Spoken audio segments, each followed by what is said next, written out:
الحمدللہ رب العالمین والصلاة والسلام علی سید الانبیاء والمرسلین اما بعد فاعوذ باللہ من الشیطان الرجیم بسم اللہ الرحمن الرحیم۔ الحمدللہ آج ہم اپنا 24واں سبق پڑھ رہے ہیں۔ اس سبق میں وضو اپنا نماز کی ہم سنتیں پڑھتے ہیں۔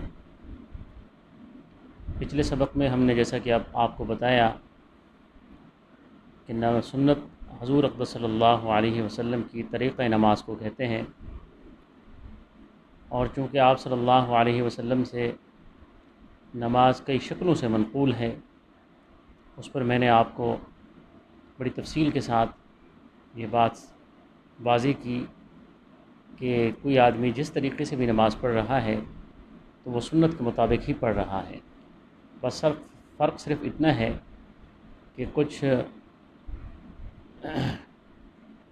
احناف کے ہاں کچھ چیزیں زیادہ افضل ہیں، اور کچھ چیزیں امام احمد بن حنبل کے ہاں، کچھ شوافع کے ہاں، کچھ امام مالک کے ہاں، تو اس حساب سے ان کو ترجیح دے دیتے ہیں فقہاء کرام، وگرنہ جس طریقے سے بھی نماز پڑھی جائے اس آدمی کی نماز ہو جاتی ہے۔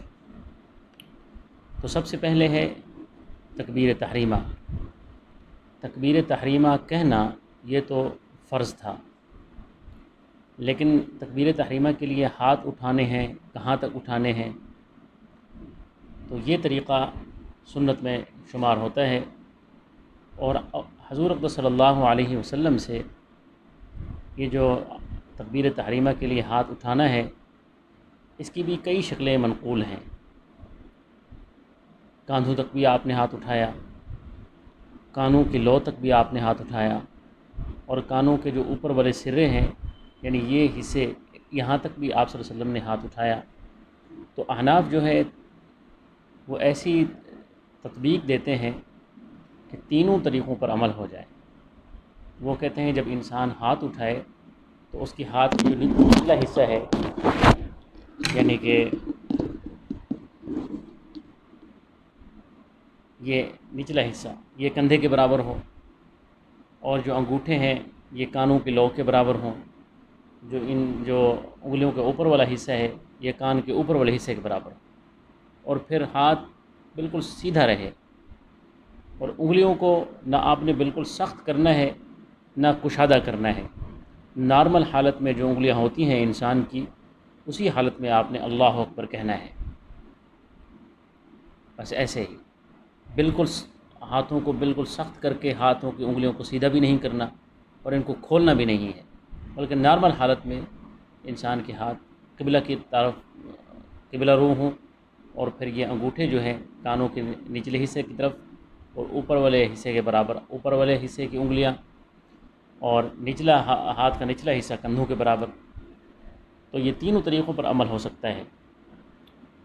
تو احناف اسی کو زیادہ ترجیح دیتے ہیں کہ اس طریقے سے ہاتھ اٹھایا جائے۔ اور پھر جیسا کہ میں نے آپ کو بتایا دوسری سنت یہ ہے کہ اس کا رخ قبلے کی جانب ہو، اور تیسری سنت یہ ہے کہ تکبیر تحریمہ کے وقت آپ کا سر جھکا ہوا نہ ہو، سر زمین کی طرف نہ ہو بلکہ بالکل سامنے ہو۔ جب آپ کا سر سامنے ہوگا تو پھر آپ کی جو انگلیوں کا رخ ہے وہ بھی سامنے آئے گا۔ جب آپ کا سر جھکا ہوا ہوگا تو آپ کی انگلیوں کے سرے بھی جھک جائیں گے، اس لیے یہ تیسری سنت ہے کہ آپ کا سر بھی جھکا ہوا نہ ہو۔ اور امام کے لیے بلند آواز سے تکبیریں کہنا، ساری تکبیریں چونکہ امام نے نماز پڑھانی ہے تو ساری تکبیریں بلند آواز سے کہنا یہ بھی سنت ہے۔ اور پھر ہاتھ تکبیر تحریمہ کے بعد مرحلہ آتا ہے ہاتھ باندھنے کا، جس طرح کہ میں نے آپ کو پہلے کہا کہ اس سے ہاتھ باندھنے کی بھی مختلف روایات ہیں۔ آپ صلی اللہ علیہ وسلم نے ہاتھ کبھی سینے پر بھی باندھے، آپ نے اپنا ناف کے اوپر، پیٹ کے اوپر بھی باندھے، زیر ناف بھی باندھے، اور بعض ایسی روایات ابھی آتی ہیں حضرت امام مالک کے حوالے سے کہ آپ نے ہاتھ کھول کر بھی نماز پڑھی۔ تو جو احناف ہیں وہ ترجیح دیتے ہیں کہ آپ ہاتھ جو ہے زیر ناف باندھیں، اس کو وہ ترجیح دیتے ہیں۔ لیکن ساتھ یہ بھی ہے کہ اگر کوئی آدمی دوسرے طریقے سے نماز پڑھ رہا ہے تو اس کی نماز بھی ہو جاتی ہے۔ اور پھر اس کے بعد ہے تعوذ، یعنی اعوذ باللہ من الشیطان الرجیم پڑھنا، یہ بھی سنت میں داخل ہے، یہ چھٹی سنت ہے۔ اور ساتویں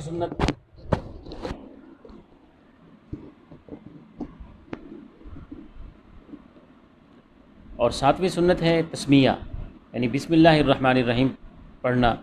اور آٹھویں سنت کہ تیسری اور چوتھی رکعت میں، یعنی پہلی رکعت اور دوسری رکعت میں جو فرض نماز ہے، اس کی پہلی اور دوسری رکعت میں فاتحہ پڑھنا تو واجب ہے، لیکن فرض نماز کی تیسری اور چوتھی رکعت میں فاتحہ پڑھنا یہ سنت ہے۔ اور پھر آمین کہنا، فاتحہ کے بعد آمین کہنا یہ بھی سنت ہے۔ اس میں دو روایات ہیں، آمین بالجہر بھی ہے اور آمین بالسر بھی ہے، اور ہر ایک نے اپنی اپنی دلیلوں کی بنیاد پر اپنے قول کو وہ ترجیح دیتے ہیں۔ بعض کے نزدیک آمین بالجہر کہنا سنت ہے، اور بعض کے نزدیک آمین بالسر کہنا، یعنی آہستہ آواز سے کہنا یہ پسندیدہ عمل ہے۔ بہرحال اگر کوئی آدمی آمین بالجہر کہہ رہا ہے تو وہ بھی کسی نہ کسی حدیث پر عمل کر رہا ہے۔ اور اسی طریقے سے ثنا اور تعوذ اور اس کے بعد تعوذ، تسمیہ اور ثنا، ان تینوں کو آہستہ پڑھنا، یعنی مخفی آواز کے ساتھ پڑھنا یہ بھی سنت ہے۔ یعنی یہ 10 سنتیں ہیں۔ اور 11ویں سنت کے مطابق قرات کرنا۔ حضور اقدس صلی اللہ علیہ وسلم نے جو 5 نمازیں ہیں، ان 5 نمازوں کو قرات کے اندر بھی آپ صلی اللہ علیہ وسلم نے تقسیم کیا تھا۔ کسی کو طوال مفصل کہتے ہیں، قرآن پاک کے ایک حصے کو جہاں لمبی صورتیں ہیں۔ اکثر آپ صلی اللہ علیہ وسلم صبح کی نماز میں لمبی قرات کیا کرتے تھے، پھر اس کے بعد ظہر کی نماز آتی ہے، پھر اس کے بعد عصر کی نماز ہے۔ تو سنت کے مطابق جو قرات ہے اس کو کرنا وہ بھی سنت ہے، لیکن یہ عمومی طور پر جو حضرات قرآن پاک کو پڑھے ہوئے ہیں، حافظ ہیں، وہ یہ اس سنت پر عمل کر سکتے ہیں، لیکن باقی عوام کے لیے ضروری یہ ہے کہ وہ قرآن پاک کی جن صورتوں کو نماز کے اندر پڑھتے ہیں ان کا ترجمہ بھی یاد کر لیں، تاکہ نماز کے ساتھ جب وہ نماز کی نیت باندھے تو ان کا دھیان ترجمے کی طرف بھی ہو کہ میں کیا پڑھ رہا ہوں۔ بعض کے نزدیک یہ وہ طریقہ ہے جس سے انسان خشوع و خضوع حاصل کر لیتا ہے، یعنی ترجمے کی طرف دھیان جانے سے خود بخود انسان کا ذہن جو ہے وہ ادھر ادھر متوجہ نہیں ہوتا، بلکہ وہ نماز اور اس کے جو قرات کر رہا ہے اس کی ترجمے کی طرف اس کا دھیان رہے گا۔ تو پھر 12ویں نمبر پر 12ویں سنت یہ ہے رکوع اور سجود میں 3 بار تسبیح کرنا۔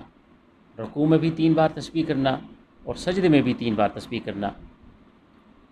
سبحان ربی الاعلی ہم پڑھتے ہیں سجدے میں، اور سبحان ربی العظیم پڑھتے ہیں ہم رکوع میں، تو ان دونوں میں 3 دفعہ کہنا یہ سنت ہے۔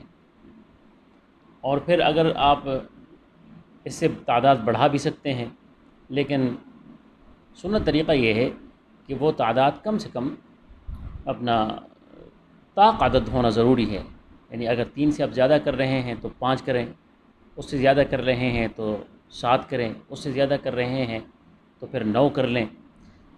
لیکن اس لیے اگر آپ تعداد بڑھاتے جائیں گے تو کیونکہ ہم نے طاق کا عدد بھی ذہن میں رکھنا ہے، تو عمومی طور پر پھر انسان یاد نہیں رکھ پاتا، یا تو وہ گنے گا، اگر گنے گا تو پھر یہ گننا مکروہ ہے۔ تو اس لیے انسان اس مکروہ سے بچنے کے لیے اس تعداد کو لازم پکڑ لے جو بغیر گنے اس کا وہ طاق عدد پورے ہو جائیں۔ اگر انسان کو اللہ تبارک و تعالیٰ نے اس پر اس کو دسترس حاصل ہے کہ وہ 5 عدد کر لیتا ہے بغیر گنے، 7 عدد کر لیتا ہے بغیر گنے، 9 عدد تک جا سکتا ہے بغیر گنے، تو پھر وہ تسبیح اپنی بڑھا سکتا ہے۔ اگر اسے گننی پڑ جاتی ہے وہ تسبیح تو پھر اس کے لیے بہتر یہ ہے کہ وہ 3 عدد تک پڑھے۔ پھر اس کے بعد چونکہ یہ وقت اب اتنا ہو گیا ہے، انشاءاللہ باقی سنتیں ہم کل پڑھیں گے۔ اللہ تبارک و تعالی ہماری اس مجلس کو اپنی بارگاہ میں قبول فرمائے۔ وما علینا الا البلاغ، وآخر دعوانا ان الحمد للہ رب العالمین۔